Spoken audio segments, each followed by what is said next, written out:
Hello student, क्या हाल चाल है आप लोगों के। आई होप सारे बड़े होंगे, चंगे मंगे होंगे।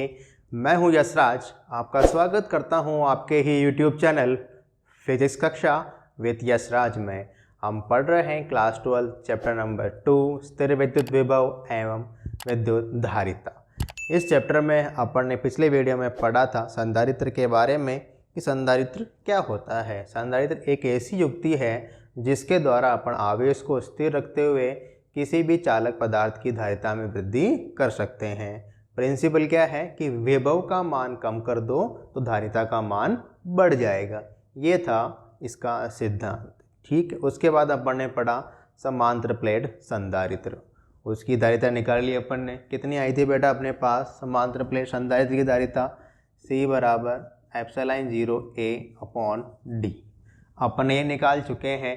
आज अपन पढ़ेंगे यदि अपन समांतर प्लेट संधारित्र जो अपने पास है उसकी प्लेटों के मध्य परावैद्युत पदार्थ भर दें तो उसका क्या प्रभाव पड़ता है। तो आप सभी अपनी नोटबुक निकाल लीजिए और उसमें टॉपिक डाल लीजिए आज का संधारित्र की प्लेटों के मध्य संधारित्र की प्लेटों के मध्य परावैद्युत पदार्थ का प्रभाव के मध्य परावैद्युत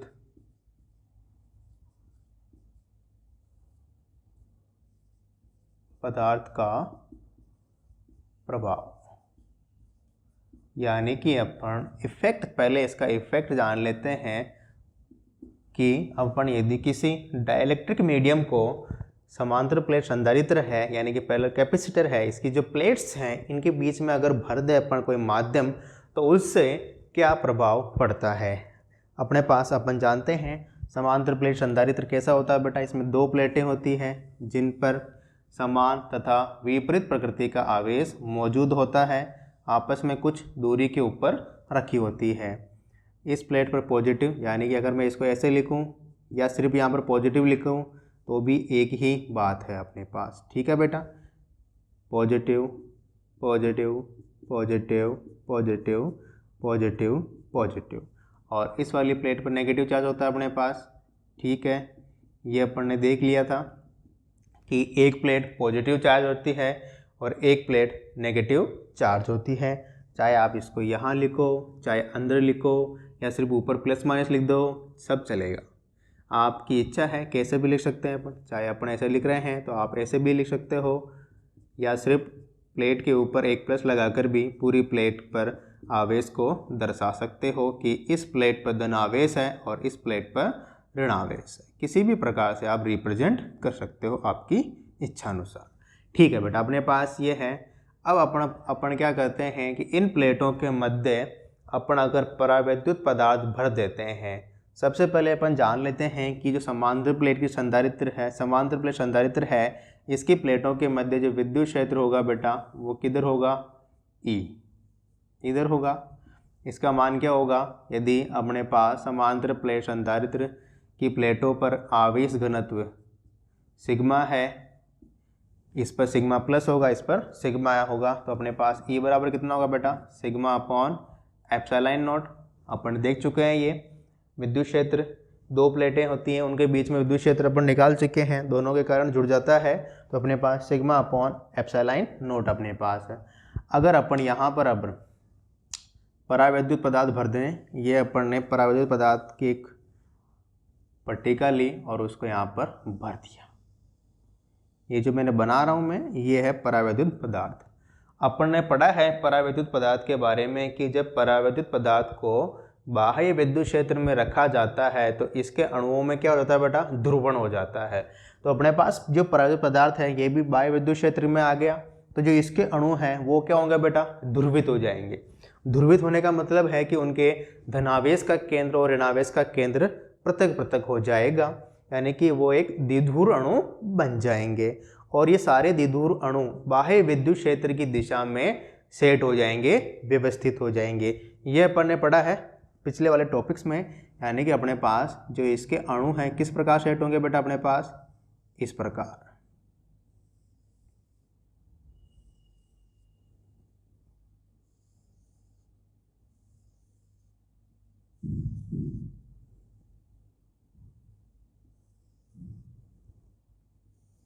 इस द्विध्रुव अणु हैं सारे बाह्य विद्युत क्षेत्र की दिशा में संरेखित हो जाते हैं। ये अपन जानते हैं क्योंकि इन पर बलागुण लगता है, वो बलागुण इनको विद्युत क्षेत्र की दिशा में व्यवस्थित कर देता है। अब इन पर होता है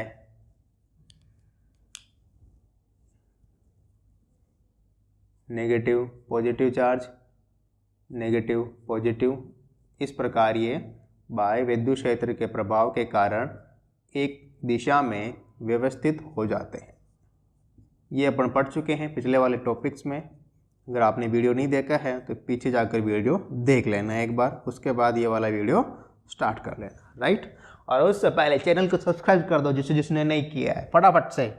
ठीक है बेटा, अपने पास ये द्विध्रुव अणु है बाह्य विद्युत क्षेत्र की दिशा में संरेखित हो चुके हैं। अब अपने पास देखो, ये वाला प्लस माइनस एक दूसरे का निरस्त कर देगा, ये वाला प्लस माइनस एक दूसरे को निरस्त कर देगा, ये वाला भी कर देगा, ये वाला भी कर देगा, ये वाला भी कर देगा, ये वाला भी कर देगा।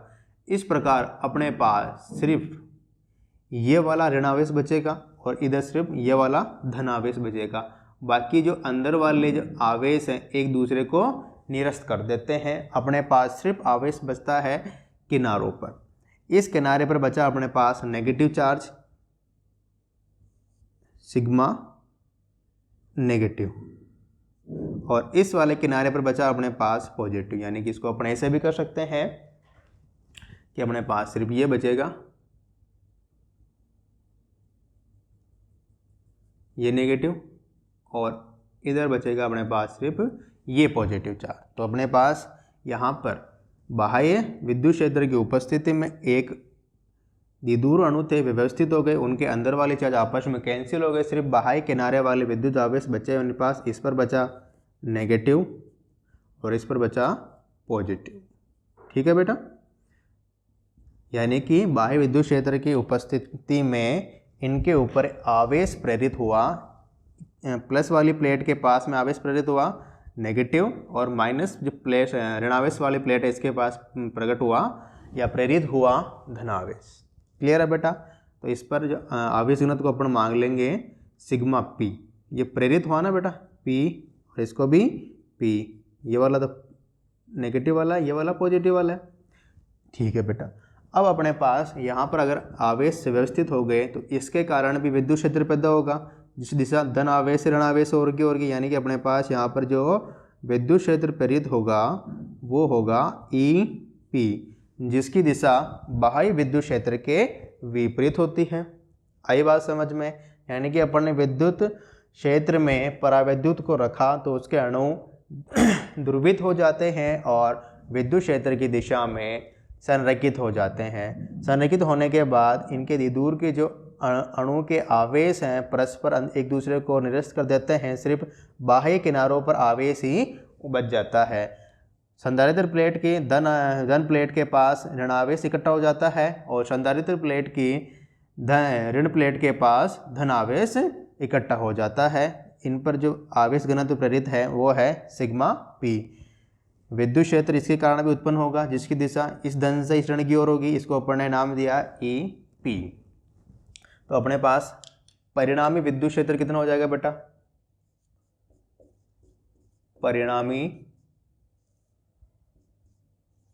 विद्युत क्षेत्र वो हो गया सर, बताओ सारे मिलके फटाफट से। अपन इसको अगर E1 से रिप्रेजेंट करें तो वो क्या होगा बेटा? E minus E P. यानी कि इस वाले विद्युत क्षेत्र में से जो अपने पास प्रेरित हुआ विद्युत क्षेत्र उसको घटा देंगे। क्लियर है बेटा? ओके साहब। ई का मान कितना है बेटा? Sigma upon epsilon not. और इसका मान कितना है बेटा? यहाँ पर आवेश घनत्व तो कितना है? सिग्मा पी बटेवा एप्सिलॉन नॉट। अगर अपन इसको लिखें, कॉमन ले लें एप्सिलॉन नॉट को, तो सिग्मा माइनस सिग्मा पी अपने पास आ चुका है। बाह्य विद्युत क्षेत्र व प्रेरित विद्युत क्षेत्र के कारण परिणामी विद्युत क्षेत्र। अपन जानते हैं परावैद्युतांक की परिभाषा से, यदि निर्वात की जगह कोई माध्यम उपस्थित हो तो अपने पास विद्युत क्षेत्र क्या हो जाता है, वो सीधा अपन पहले पढ़ चुके हैं। वो कैसे होता है बेटा, यदि अपने पास बाह्य विद्युत क्षेत्र में अपने पास क्या है बेटा, सिग्मा अपॉन एप्सिलॉन नॉट है जब निर्वात है। जब अपने पास माध्यम रखा हो तो यहाँ पर क्या हो जाता है बेटा, एप्सिलॉन एम आ जाएगा। एप्सिलॉन एम को अपन क्या रख सकते हैं, एप्सिलॉन 0 एप्सिलॉन आर अपन रख सकते हैं ऐसा। अपने पास ये कौन सा है, E1 है, जो टोटल है ना बेटा वो ये हो गया। ठीक है,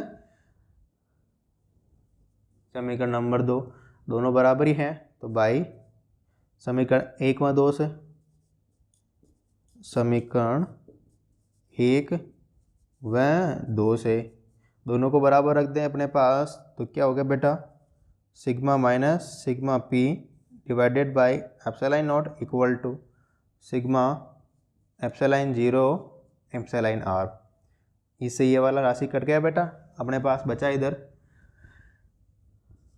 सिग्मा माइनस सिग्मा पी बराबर सिग्मा अपॉन एप्सिलॉन आर। यहाँ से अपन सिग्मा पी की वैल्यू निकाल सकते हैं बेटा। सिग्मा पी कितना आ गया अपने पास, sigma minus sigma upon epsilon are, right.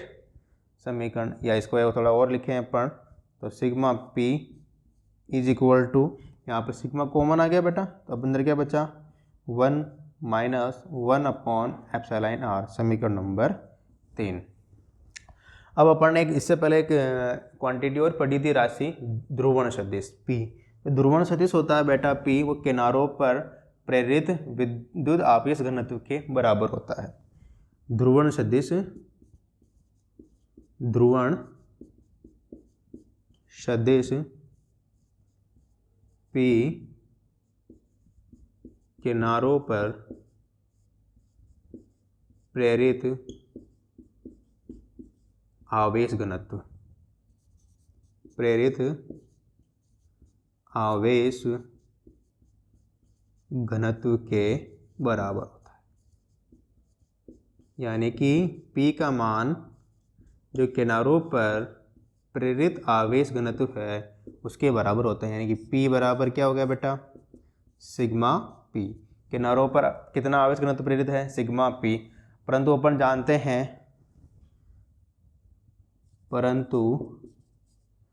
जानते हैं, P का मान अपने पास क्या आया था, काई और E, काई E आया था अपने पास, यानी कि E1। क्लियर है, दोनों को मान बराबर रख दें तो अपने पास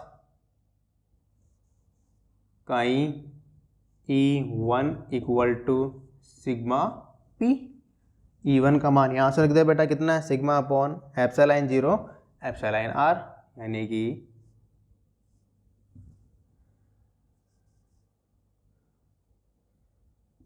sigma upon epsilon 0 epsilon r. इधर सिग्मा पी की वैल्यू कहाँ से रखते हैं बेटा, यहाँ से। सिग्मा पी की वैल्यू है, सिग्मा कॉमन लिया था अपने वहाँ पर, 1 upon epsilon are, right, right sir.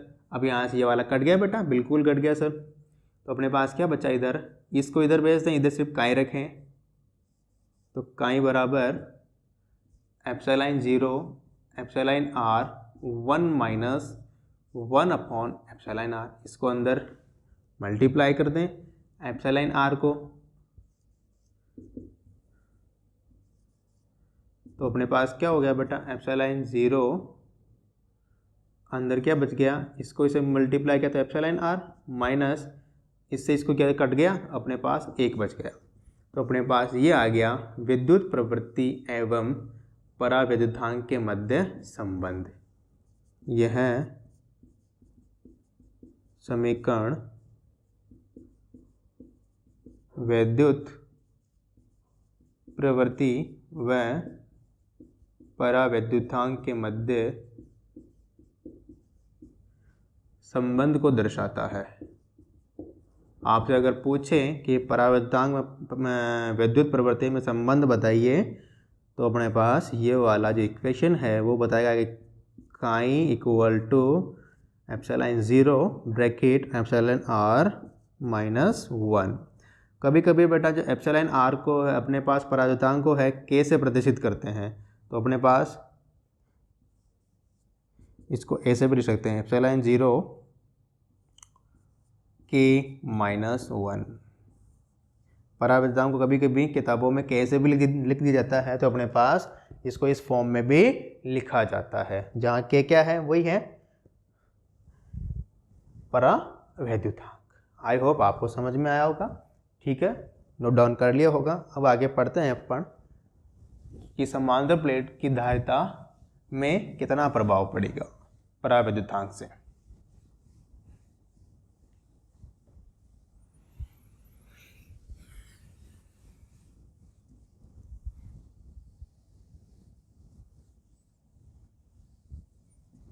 Next topic है अपने पास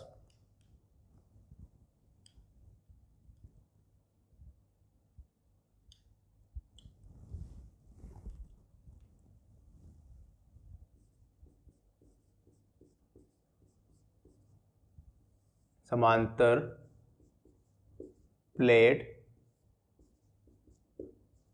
संधारित्र की धारिता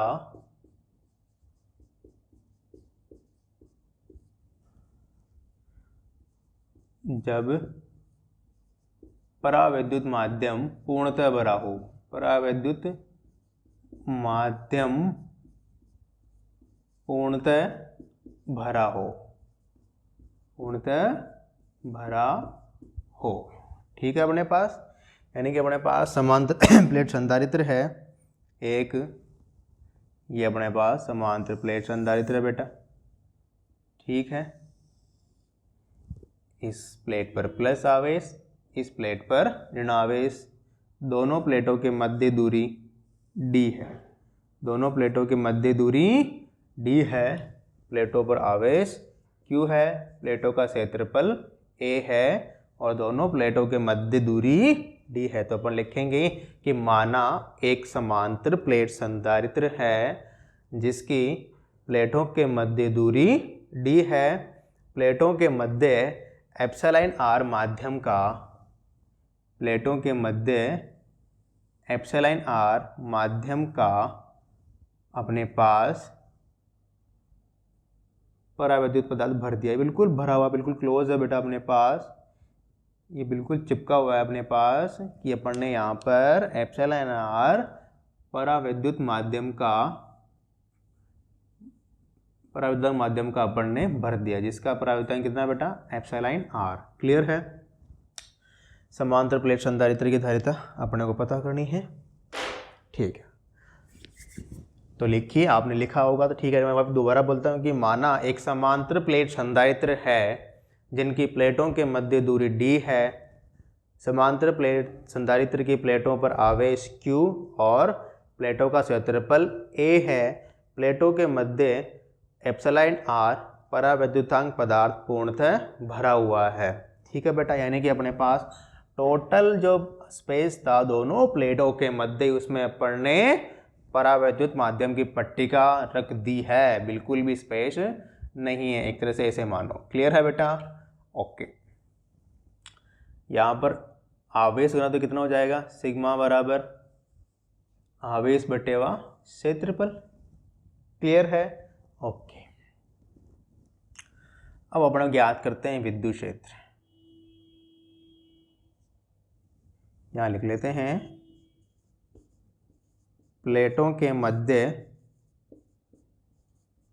विद्युत क्षेत्र।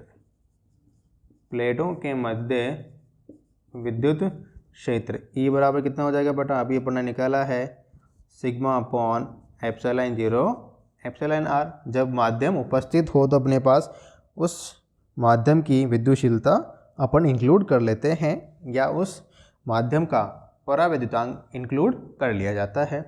ठीक है, अपने पास सिग्मा की वैल्यू क्या है बेटा, Q अपॉन A, तो अपन यहाँ रख देंगे। तो अपने पास ये आ गया फॉर्मूला, इक्वेशन नंबर 1।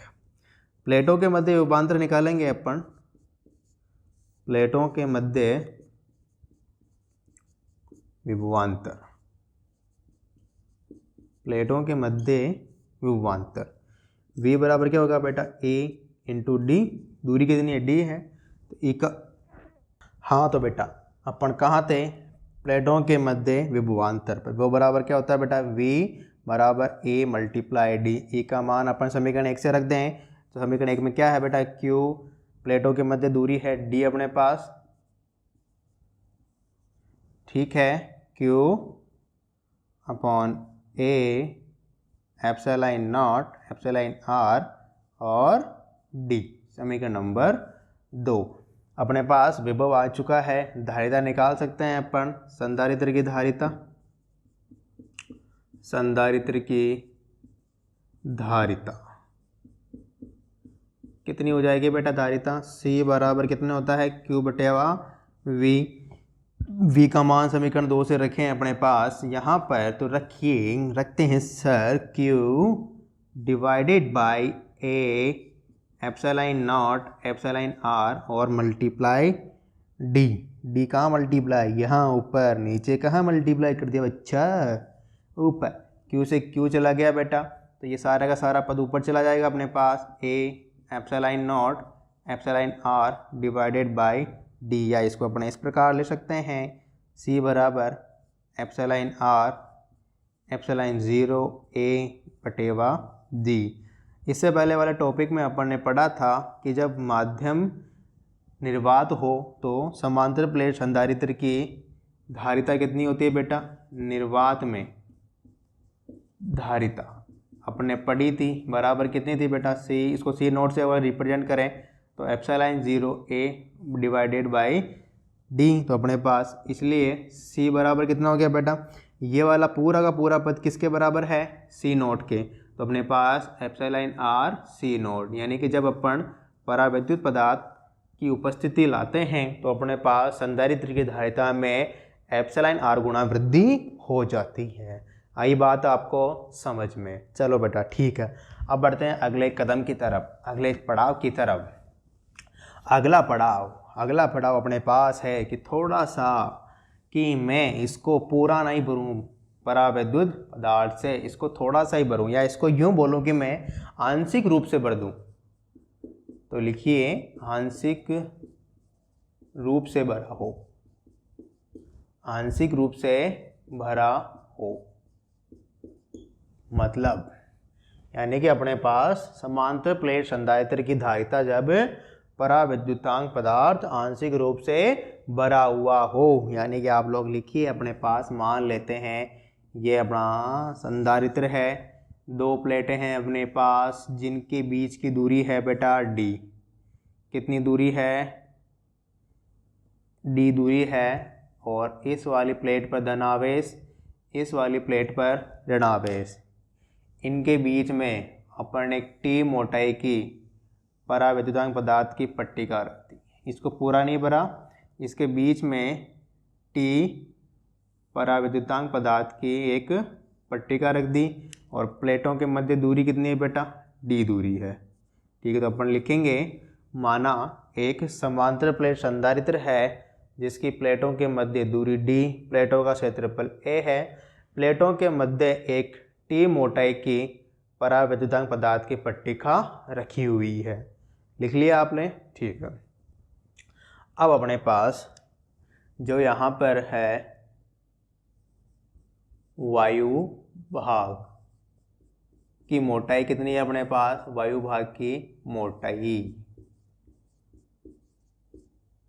वायु भाग की मोटाई कितनी है बेटा अपने पास, यानी कि कितना भाग हवा में है।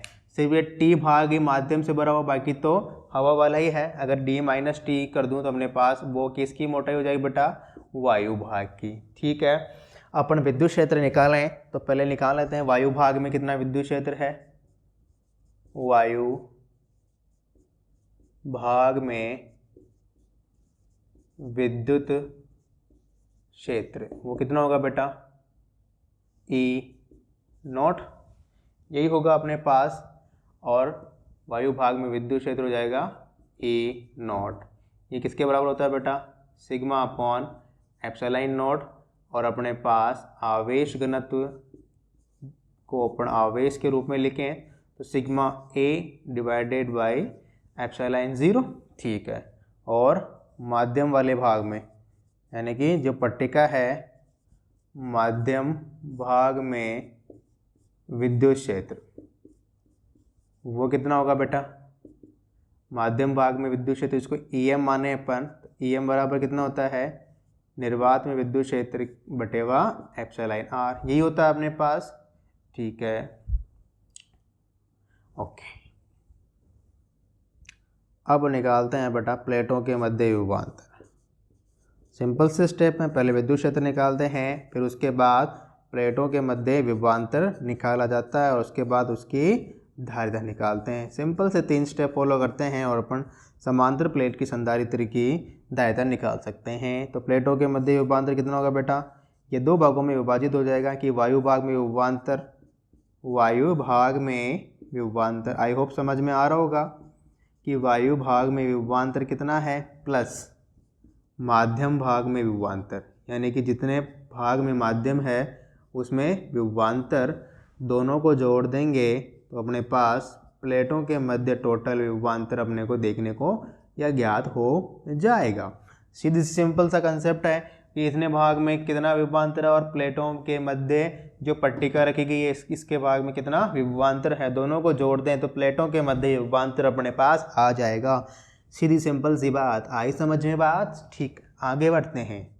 वायु भाग में विभवांतर कितना हो जाएगा बेटा, वायु भाग में विद्युत क्षेत्र कितना है, E0, और वायु भाग की मोटाई कितनी है, D माइनस टी, प्लस माध्यम भाग कितना बेटा, EM, और माध्यम भाग की मोटाई कितनी है, T। क्लियर है, इनकी वैल्यू रख दें अपन, E0 D minus t plus EM की वैल्यू कितना है बेटा, ये आपको समझ में है कैसे। और अपने पास माध्यम में अपन क्या लिखते हैं, sigma upon epsilon 0 epsilon r. ये वाला तो क्या होता है बेटा, निर्वात का विद्युत क्षेत्र तो है। अगर अपन इसको, मैं इसको ये ना लिख कर क्या लिख दूँ, एप्सिलॉन 0 और नीचे क्या बच गया, एप्सिलॉन आर। आया आपको समझ में, ठीक है।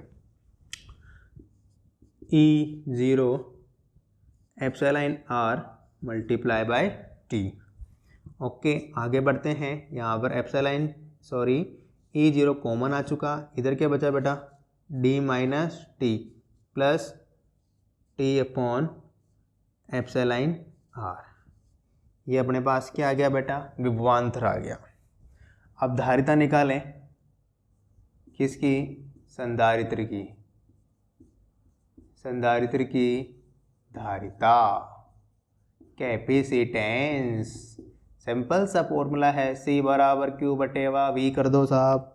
यहाँ पर E0 का मान भी रख सकते हैं अपन, E0 का मान कितना है, यहाँ रख लें अपन, V बराबर E0 की वैल्यू कितनी है बेटा, ये रही, सिग्मा अपॉन एप्सिलॉन नॉट, इसको अपन ने लिखा Q upon A epsilon not, Q A epsilon not, साथ में चल ही रहा है D minus t plus t upon epsilon are.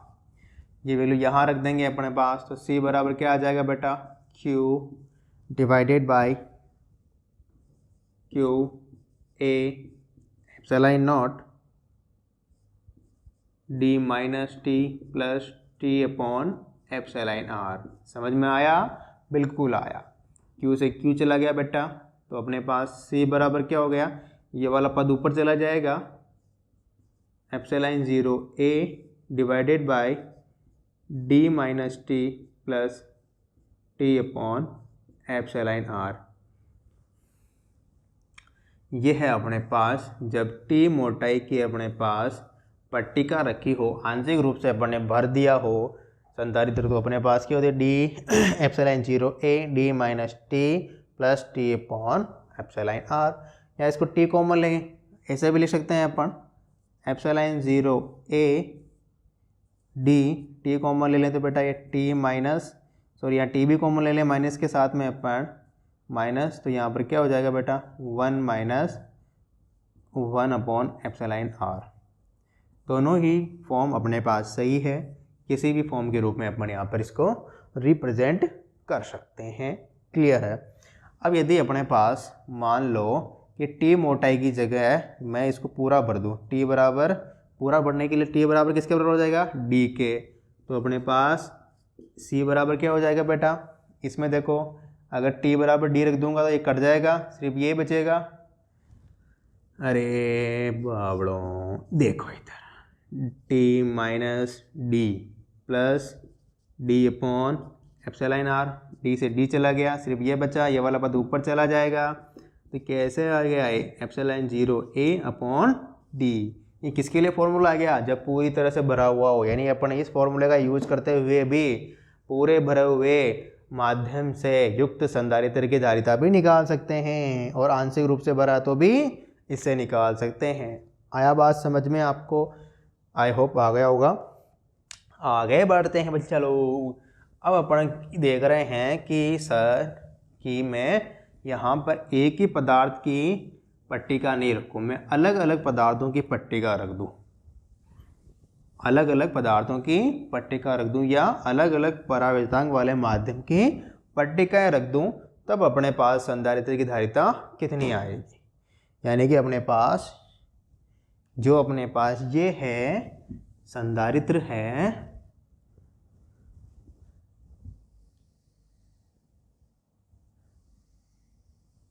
जब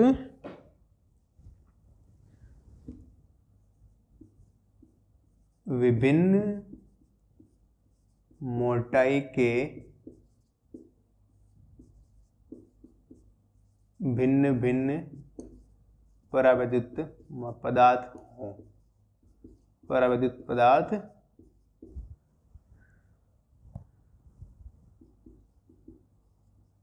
भरे हों। यानी कि अपने पास समांतर प्लेट संधारित्र धारिता निकालने जब विभिन्न मोटाई के भिन्न भिन्न परावैद्युत पदार्थ भरे हों। अर्थात मान लो अपने पास ये समांतर प्लेट संधारित्र है कि नहीं है बेटा, ये प्लस ये माइनस, दोनों प्लेटों के मध्य दूरी d है। अब यहाँ पर अलग अलग मोटाई की, मान लो कि मेरे ने एक पट्टिका ली T1 मोटाई की। कितनी मोटाई की बेटा? T1 मोटाई की पट्टिका ली, जिसका पराविद्युतांक है एप्सिलॉन R1, इसको रख दिया। इसके बाद मैंने एक पट्टी और ली,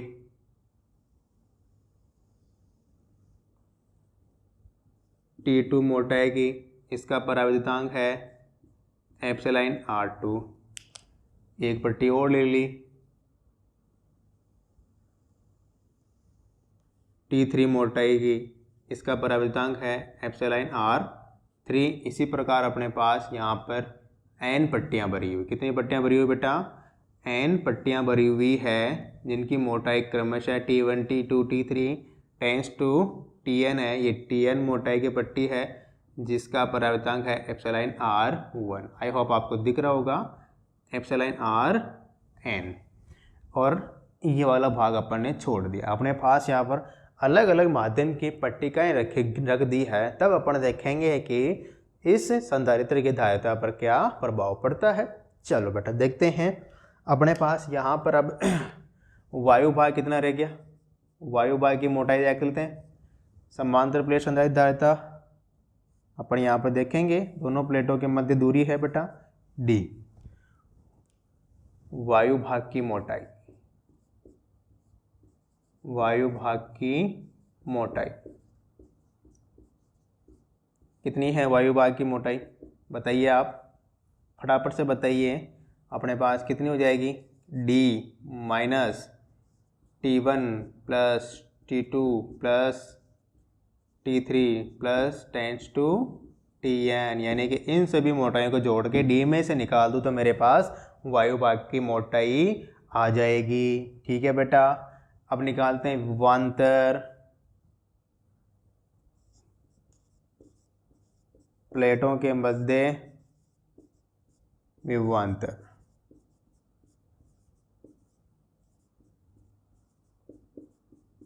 सिंपल सा कंसेप्ट कि V बराबर वायु भाग में विभवांतर, वायु भाग में विभवांतर प्लस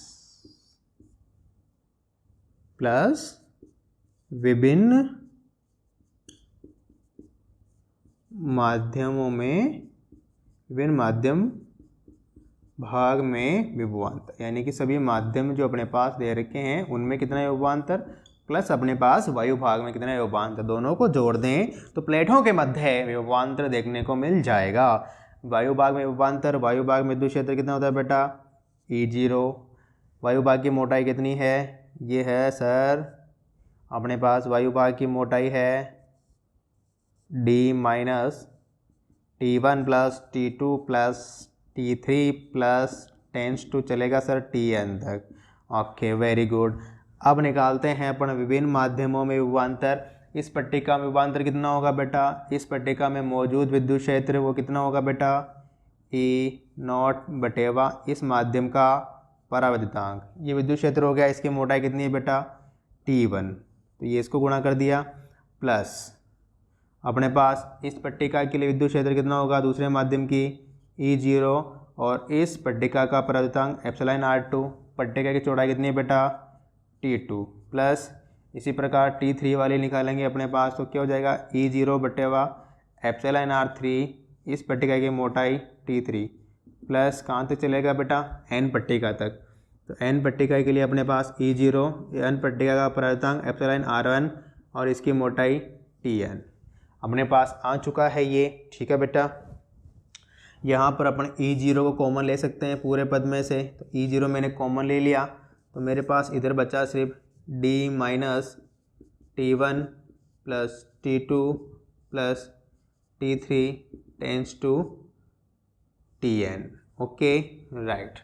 इधर क्या बचेगा बेटा, इधर बचेगा सर T1, ये वाला कॉमन आ गया तो epsilon R1 plus T2 epsilon R2 plus T3 epsilon R3 tends to कहाँ तक है N पद तक है, तो ये Tn बटेवा एप्सिलॉन Rn। ये आ गया अपने पास विभवांतर। अब सिंपल सा काम है धारिता, संधारित्र की धारिता निकालते हैं बेटा। संधारित्र की धारिता, संधारित्र की धारिता C बराबर क्या होती है बेटा Q बटेवा V। अब यहाँ पर अपन E0 का मान भी रख सकते हैं। E0 का मान कितना होता है बेटा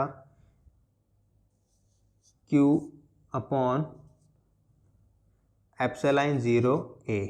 ये अपन निकाल चुके हैं पहले भी, ये अपन ऐसे लिख रहे थे इसको A epsilon. Sigma upon epsilon होता है, sigma value Q upon A होती है। इसको वापस लिख सकते हैं अपन, लिख देते हैं T1 plus T2 tends to Tn plus इसी प्रकार T1 upon epsilon R1 plus T2 upon epsilon R2 T1 Tn तक आ गया अपने पास। ओके राइट, सारा वैल्यू अपन यहाँ रखेंगे तो अपने पास, चलो रख दो एक बार फिर काटते हैं। C बराबर Q अपॉन V, V के पहले बेटा वहाँ से रख देते हैं तो क्या आएगा बेटा, ये बहुत बड़ा होगा, यहाँ तक हो जाएगा लगभग। इसको ऐसे लिखते हैं तो Q अब divided by A epsilon not, साथ में चल रहा बेटा D minus T1 plus T2 tends to Tn तक। इसी प्रकार चल रहा है इधर T1 divided by epsilon R1 plus T2 divided by epsilon R2, कहाँ तक है ये Tn तक है, Tn एप्सिलॉन Rn। ये अपने पास ब्रैकेट क्लोज, इसे कट गया तो ये वाला पद ऊपर चला जाएगा अपने पास। तो C बराबर क्या होगा बेटा एप्सिलॉन 0A ऊपर चला गया, नीचे क्या बच गया पूरा का पूरा यही D minus T1 plus T2 कहाँ तक बेटा Tn तक है right, plus T1 upon epsilon R1 plus T2 upon epsilon R2 plus tends to कहाँ तक जा रहा है वहाँ तक लिख लेंगे Tn तक। आई होप समझ में आएगा। ये है अपने पास कि अपने पास परावर्तित पदार्थ की अलग अलग मोटाई के पट्टिकाएँ रखी हों तो अपने पास संधारित्र की धारिता में कितना प्रभाव आता है, ये वाला फॉर्मूला अपन यूज करेंगे। सिंपल से D माइनस जितनी मोटाई है उसको फिर उनके विद्युत क्षेत्र से अपन देखते हैं T1 upon epsilon R1 T2 plus epsilon R2 tends to Tn epsilon R1 आ रहा है अपने पास। अब अपने देख रहे हैं कि अपने यहाँ पर हवा में कुछ छोड़ा, अब अपन चाहेंगे हवा में कुछ छोड़े ही नहीं, यानी कि अपने पास माध्यम पूरा भरा हो, माध्यम पूर्णतः भरा हो, यानी जो अपने पास पूर्णतः भरा हो, हवा का क्षेत्र ही नहीं हो, तब अपने पास क्या हो जाएगा बेटा, यानी कि ये पूरी भरी हुई हो, यानी जो पट्टियाँ पूरा भर दें, हवा रखे नहीं, तो इन सब का योग किसके बराबर हो जाएगा, ठीक है। यानी कि इन पट्टियों का जो मोटाई है उनका योग किसके बराबर हो जाएगा बेटा, डी के।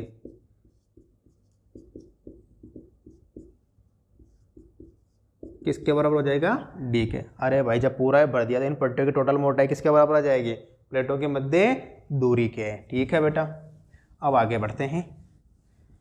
ठीक है, तो अपने पास सी बराबर क्या हो जाएगा बेटा, देखो उधर से ये वाला पद डी के बराबर हो गया, तो ये वाला ऐसे कट जाएगा, यानी कि 0 हो गया। ये वाला पूरा पद डी के बराबर, डी माइनस डी 0, तो अपने पास ये वाला पद ही बचेगा अपने पास। तो सी बराबर क्या आ गया बेटा, epsilon 0 A divided by T1 upon epsilon R1, T2 upon epsilon R2, T3 upon epsilon R3 tends to Tn तक। ओके, ये अपने पास हो गया है। इस प्रकार अपन समांतर प्लेट संधारित्र धारिता निकाल सकते हैं जब उनके बीच माध्यम पूरा भर दिया गया हो, या आंशिक रूप से भरा हो, या भिन्न भिन्न मोटाई के आंशिक रूप से पदार्थ भरे हों, या पूरा भर दिया हो उसको। अपन ने इन फॉर्मूलों का यूज़ करते हुए अपन कैलकुलेट कर सकते हैं। आई होप आपको समझ में आएगा। सिंपल सा कंसेप्ट, पहले ई निकालते हैं, फिर प्लेटों के मध्य विभवांतर निकालते हैं, फिर धारिता निकालते हैं सी बराबर क्यू अपॉन वी से। ओके, पहले विद्युत क्षेत्र निकाला, विभवांतर निकाला, फिर धारिता निकाली। सिंपल सा कंसेप्ट यूज करना है। आई होप आपको समझ में आया होगा। अगर आपको अच्छा लगा तो लाइक करें, शेयर करें और चैनल को सब्सक्राइब करें। Thank you for watching. मिलते हैं नेक्स्ट वीडियो में।